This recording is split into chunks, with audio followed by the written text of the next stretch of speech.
James Paxton, Big Maple, plus a nickname right there, by the way, in his repertoire. So that's already an addition right there.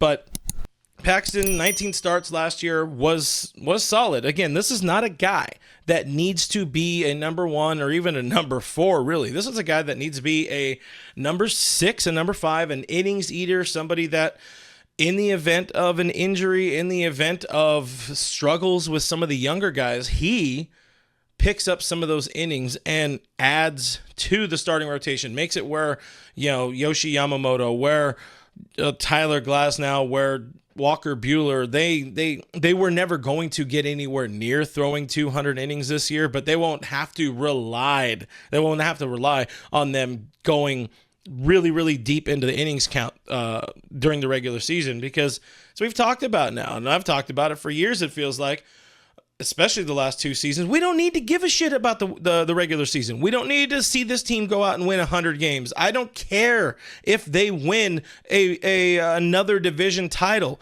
Be good when it counts. Be good in October. And to help your team be good in October, maybe save some bullets in the regular season. Maybe I don't want to see Mookie Betts starting 160 games or 150 games. Maybe we don't want to see Freddie Freeman starting 161 games in a year.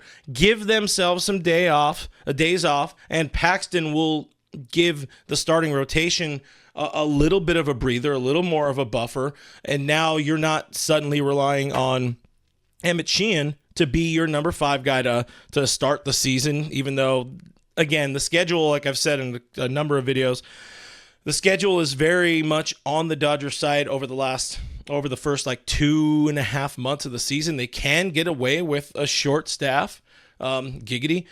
They can get away with the 4 guys plus some of the younger dudes, but they don't necessarily. That's not the best. They don't need to struggle, especially after all of the moves they've already made. They don't need to max out the guys that they have. So Paxton, 4.5 ERA last year in 19 starts. He's somebody who's been serviceable. He's been right on that threshold of being one of the best pitchers in baseball.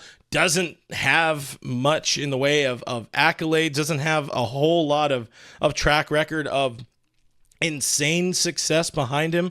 But you know what? You feel a lot better whenever you get anybody like this joining the Los Angeles Dodgers. And again, this is not somebody who's starting game 1 of the postseason. He's not starting even game 3. He's probably not even starting in the postseason. Who knows if he even makes the postseason roster. This is a regular season move. And if it's going down, which it seems like it's getting closer, it's a good deal. Again, there are a number of things that you will like. I was going to have a whole thing in this show where I was going to go in on how important one more arm is, and I guess the Dodgers beat me to this part of the run of the show because I felt like they did have enough pitching to survive, but with the state of the starting rotation where it was, that one more innings eater, and we're not talking about the old school traditional innings eater. You need one more 15 to 20 start guy that's going to just chip in 140 innings.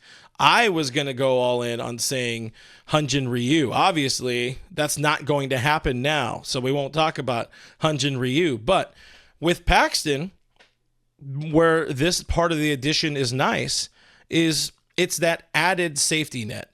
If Walker Buehler can't bounce back the way they want, they're going to need one more guy, and you don't want it to all of a sudden now be Emmett Sheehan and Gavin Stone and Nick Frasso, Landon Knack. You don't want to have it be where those are the guys you're relying on to get through your season or be forced to make a trade in the middle of the season. If Tyler Glasnow's trouble with the injury bug continues, you don't want to have to be relying on those younger guys to make it through a season or having to make a trade. Yamamoto, if he can't adjust to Major League pitching or to pitching in the Major League Baseball arena, we'll say, as I said that very poorly, if he can't make the adjustment, you want one more guy. You need one more guy. You need 2 more guys maybe, and that's where Paxton just helps it get that much longer. It helps the depth get that much deeper, we'll say. If Bobby Miller has a rough sophomore season, there's your help. And again, if Clayton Kershaw does not return, or if he can't get back to pitching again thanks to the injury, this is why you'll want somebody like I was going to say, a Ryu, or somebody like a James Paxton to join your starting rotation. So one more arm gets the Dodgers through the regular season without burning the starting rotation, hopefully without burning the bullpen as much. And you know what, Paxton in reality adds to the guys they already have. Ryan Yarbrough still going to get some starts. He's still going to eat some innings there. And it just helps the team be that much better.